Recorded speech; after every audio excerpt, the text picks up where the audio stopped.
Salut et bienvenue sur Cryptolucide. Avant de commencer, laisse-moi te rappeler pourquoi cette chaîne existe. La crypto, c'est un monde obscur, plein de jargon et de promesses de gains rapides.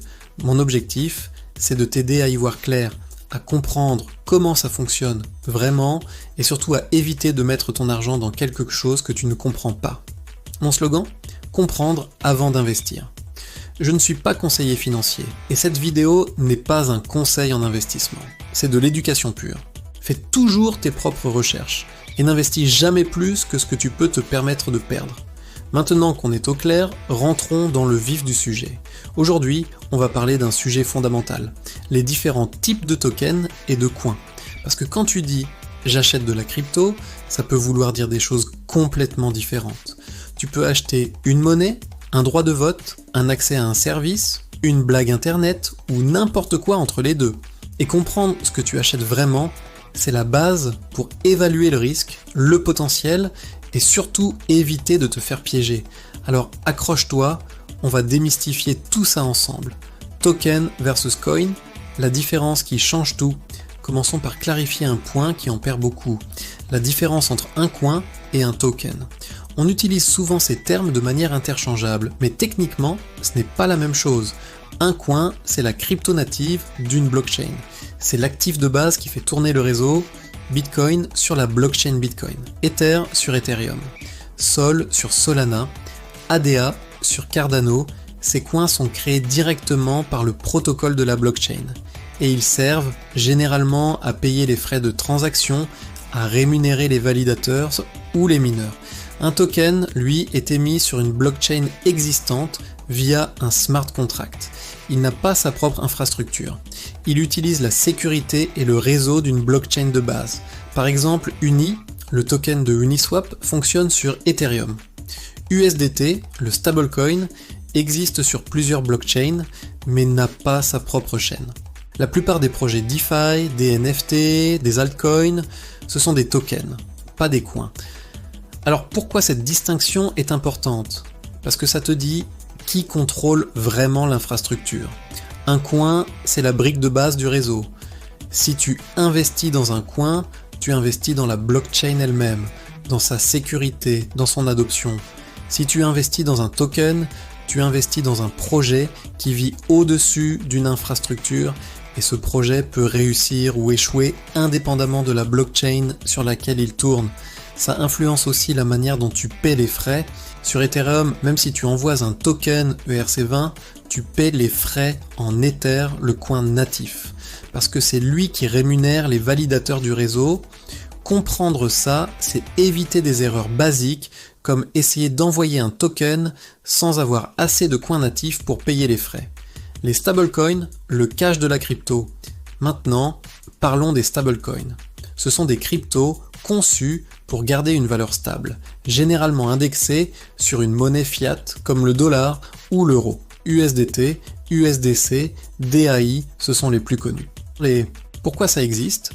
Parce que les cryptos classiques sont hyper volatiles. Bitcoin peut monter ou descendre de 10% en une journée. Difficile d'utiliser ça pour des paiements ou pour stationner entre deux investissements. Les stablecoins offrent la stabilité du dollar avec les avantages techniques de la crypto. Transactions rapides, programmables, accessibles 24h/24. Mais attention, tous les stablecoins ne fonctionnent pas de la même manière. Il y a plusieurs modèles. Les stablecoins collatéralisés en fiat, comme USDT ou USDC, l'entreprise qui les émet affirme détenir en réserve des dollars, des bons du trésor ou d'autres actifs liquides équivalents au nombre de tokens en circulation. En théorie, chaque USDT ou USDC est adossé à un vrai dollar quelque part dans une banque. Le problème, c'est que ça demande de faire confiance à l'entreprise. Est-ce qu'elle a vraiment les réserves qu'elle prétend ? Est-ce qu'elle est auditée de manière indépendante ? Tether, l'émetteur de USDT, a eu pas mal de controverses à ce sujet. USDC, émis par Circle, est généralement considéré comme plus transparent, mais ça reste du custodial, tu dépends d'une entreprise. Ensuite, par votre bas, les stablecoins surcollatéralisés en crypto, comme DAI, ici, au lieu de dollars en banque, tu as des cryptos bloqués en garantie. Pour obtenir du DAI, tu déposes de l'ETH ou d'autres cryptos dans un smart contract et tu reçois du DAI en échange. Mais tu dois déposer plus de valeur que ce que tu empruntes, souvent 150% ou plus. Ça protège le système contre les chutes de prix. Si ton collatéral perd trop de valeur, tu es liquidé automatiquement. C'est plus décentralisé parce que tout est géré par des smart contracts, mais c'est aussi plus complexe et plus risqué si tu ne comprends pas bien les mécanismes de liquidation. Enfin, t'as les stablecoins algorithmiques qui tentent de maintenir leur ancrage via des mécanismes automatiques d'ajustement de l'offre et de la demande. Pas de réserve, juste des algorithmes et des incitations économiques. Le problème, c'est que ces modèles sont très fragiles. On l'a vu avec Terra Luna en 2022, où UST, le stablecoin algorithmique, a complètement décroché et est tombé à zéro, entraînant des dizaines de milliards de dollars de pertes. Les stablecoins algorithmiques restent extrêmement risqués et je ne les recommande pas aux débutants. Les stablecoins sont hyper utiles pour le trading, pour la DeFi, pour transférer de la valeur rapidement, mais ils comportent des risques. Risques de contrepartie, risques réglementaires, risques techniques. Ne les considère jamais comme totalement sûrs, même s'ils sont censés rester à 1 $. Utility token, un accès à un service, pas une action. Passons aux utility tokens, les jetons d'utilité. Un utility token, c'est un token qui donne accès à un service ou à des fonctionnalités dans un écosystème donné. Par exemple, BNB, le token de Binance, te permet de payer des frais réduits sur la plateforme. BAT, le token du navigateur Brave, sert à rémunérer les créateurs de contenu et à acheter de la publicité. FIL, le token de Filecoin, te permet de payer pour du stockage décentralisé. L'idée, c'est que le token a une utilité concrète au-delà de la simple spéculation. Plus le service est utilisé, plus la demande pour le token augmente théoriquement. Mais attention, beaucoup de projets se disent utility token, alors qu'en réalité, le token n'a pas vraiment d'usage obligatoire. Tu peux utiliser le service sans le token, ou l'usage est tellement marginal que personne ne l'utilise vraiment. Dans ces cas-là, le token est purement spéculatif. Sa valeur ne repose que sur l'espoir que d'autres achètent après toi.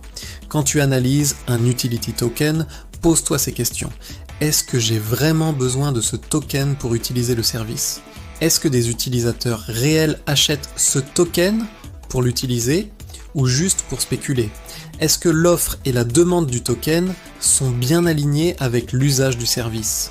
Si le projet a 1 million d'utilisateurs, mais que personne n'utilise le token, c'est un red flag. Si le token est juste un bonus marketing sans utilité réelle, méfie-toi. Governance token.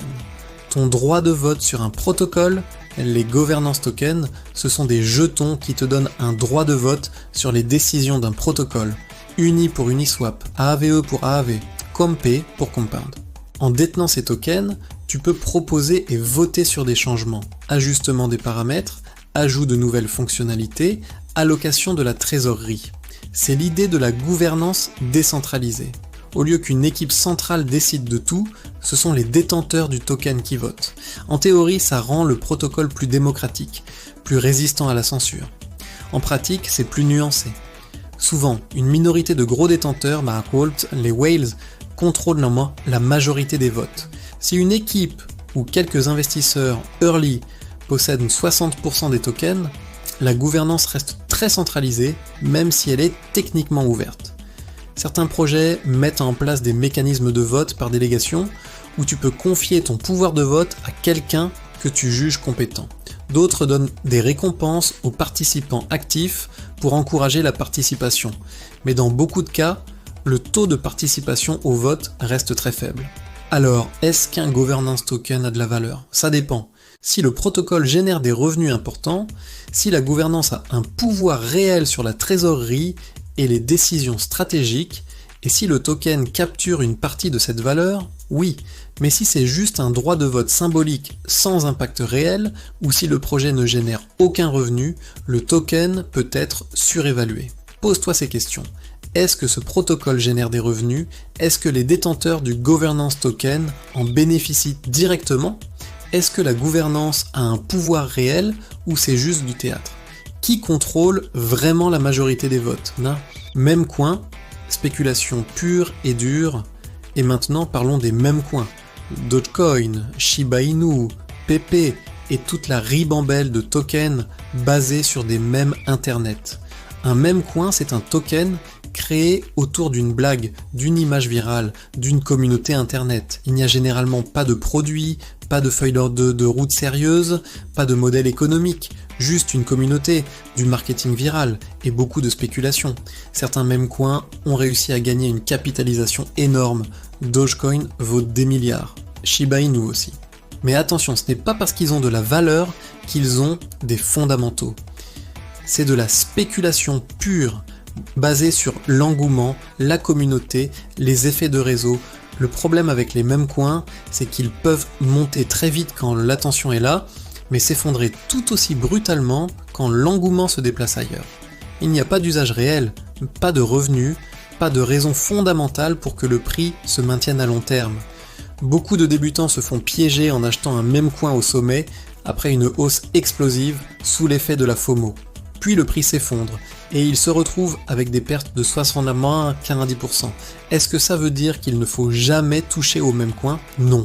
Certains traders arrivent à en tirer profit en entrant tôt et en sortant vite. Mais il faut être conscient que c'est du pur casino. Tu ne fais pas un investissement, tu fais un pari. Et les probabilités sont contre toi, surtout si tu arrives tard. Si tu veux quand même jouer avec des mêmes coins règle d'or, ne mets que ce que tu peux te permettre de perdre entièrement. Ne mets pas 50% de ton capital dans un même coin en espérant devenir riche. Mets 2, 3, 5% maximum et considère que c'est perdu d'avance. Si ça monte, tant mieux. Sinon, ce n'est pas la fin du monde. Les pièges à éviter quand tu choisis un token. Maintenant que tu connais les différents types de tokens, parlons des pièges classiques à éviter. Piège numéro 1, confondre prix et valeur. Beaucoup de débutants voient un token à 0,01 $ et se disent « c'est pas cher, si ça monte à 1 $, je deviens riche ». Non, ce qui compte, ce n'est pas le prix unitaire, c'est la market cap, la capitalisation totale. Un token à 0,00. 1 $ avec 1000 milliards de tokens en circulation a une market cap d'1 milliard. Ce n'est pas cher, c'est déjà énorme. Pour qu'il monte à 1 $, il faudrait une market cap de 1000 milliards, soit plus que Bitcoin. Impossible. Piège numéro 2, ignorer l'utilité réelle. Beaucoup de projets se vendent comme utility token ou governance token, alors que le token n'a pas vraiment d'usage. Pose-toi toujours la question. Si personne ne spéculait sur ce token, est-ce qu'il y aurait quand même une demande organique? Si la réponse est non, méfie-toi. Piège numéro 3. Ne pas regarder la distribution des tokens. Si l'équipe et les investisseurs early possèdent 80% des tokens et que ces tokens sont verrouillés avec un calendrier de déblocage progressif, tu risques de subir une énorme pression vendeuse quand ces tokens seront débloqués. Regarde toujours la tokenomics, le calendrier de vesting, la répartition initiale. Piège numéro 4, tomber dans le piège du hype. Un projet avec un bon marketing, un site web magnifique, des partenariats annoncés, ça impressionne. Mais ça ne garantit rien. Beaucoup de projets ont tout ça et s'effondrent quand il faut livrer un produit réel. Concentre-toi sur les fondamentaux. Est-ce que ça marche? Est-ce que des gens utilisent vraiment le produit? Est-ce que le token a une utilité réelle? Piège numéro 5, ne pas diversifier par type de token. Si tu mets 100% de ton capital dans des meme coins ou des tokens ultra spéculatifs, tu prends un risque énorme. Une bonne stratégie, c'est de diversifier entre différents types, des coins majeurs comme Bitcoin et Ethereum pour la stabilité relative. Des utility tokens de projets solides pour le potentiel de croissance, peut-être un peu de stablecoin pour la sécurité, et si tu veux jouer, une petite partie en token plus risquée. Comment analyser un token avant d'acheter? Alors concrètement, comment tu analyses un token avant d'acheter? Voilà un framework simple en 5 questions. Question 1. À quoi sert ce token? Utility, gouvernance, simple monnaie, meme, comprend sa fonction de base. Question 2. Qui est derrière le projet? Équipe connue, expérimentée, transparente ou anonyme, sans historique. Plus tu sais sur l'équipe, mieux c'est. Question 3. Quelle est l'utilité réelle? Est-ce que des utilisateurs réels ont besoin de ce token pour faire quelque chose? Ou c'est purement spéculatif? Question 4. D'où vient la valeur? Est-ce que le projet génère des revenus? Est-ce que ces revenus bénéficient aux détenteurs du token? Ou la valeur repose uniquement sur l'espoir que d'autres achètent après toi? Question 5. Quels sont les risques? Risques techniques, risques réglementaires, risques de concurrence, risques de rug pull, risques de dilution par émission de nouveaux tokens? Liste tous les risques et évalue s'ils sont acceptables. Si tu ne peux pas répondre clairement à ces 5 questions, ne mets pas un euro dans ce token. C'est aussi simple que ça. Conclusion, savoir ce que tu achètes change tout. Voilà, tu as maintenant une grille de lecture pour comprendre les différents types de tokens. Coin versus token, stablecoin, utility token, governance token, meme coin, chacun a sa logique, ses risques, son potentiel. La clé, c'est de toujours savoir ce que tu achètes. Ne te contente pas du prix et du hype. Creuse, analyse, pose-toi les bonnes questions. Et surtout, ne mets pas ton argent dans quelque chose que tu ne comprends pas. Dans la prochaine vidéo, on va parler de l'accès au marché. Exchange centralisé, exchange décentralisé, KYC, on-ramp, off-ramp. Parce que comprendre où et comment tu achètes tes cryptos, c'est aussi crucial que de savoir quoi acheter. En attendant, si cette vidéo t'a été utile, n'hésite pas à liker, à t'abonner et à partager autour de toi. Parce que l'objectif de Crypto Lucide, c'est d'aider un maximum de personnes à comprendre avant d'investir. À très bientôt, et d'ici là, prends soin de toi et de ton argent.